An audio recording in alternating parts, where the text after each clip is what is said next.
এই ব্যাপারে তাহলে আমরা সবাই কি একমত? ইনশাআল্লাহ আমরা এই প্রপার্টিটাকে আগাইতে পারি ইনশাআল্লাহ। একটু হাত লাগাই দিতে আপনারা দেখাইছেন সবাই, লাগাই দেন, কাছাকাছি আছে হাত সবাই একটু আগাই দেখেন না ইনশাআল্লাহ। আল্লাহকে দেখান যে না সবাই একটা বসছিল।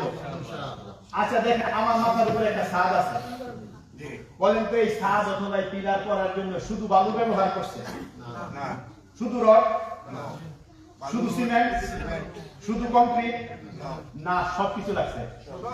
তিনটা চারটা প্রোডাক্ট একসাথে মিলায় তারপরে সিলারটা দাঁড়াইছে, তাই না? তো কেউ যদি মনে করে যে ঠিক আছে আমি তো এখানে আপনাদের সাথে আসছি একজন ফাউন্ডার মেম্বার হিসেবে, আমি 1000 পাউন্ড রাখাইছি, 1000 টাকা দিয়ে দিব, মসজিদ হয়ে দিব, হয়ে যাবে না? বিল্ডিং দাঁড়াই দেবে? হবে না। আপনি যদি বলেন মনে করেন যে ঠিক আছে আমি একদিন এক জায়গায় মসজিদে যে একটা সহযোগিতা করে দিলাম, অথবা একজনের কাছ থেকে 500 পাউন্ড কালেকশন করে এনে দিলাম, মসজিদ হয়ে যাবে না।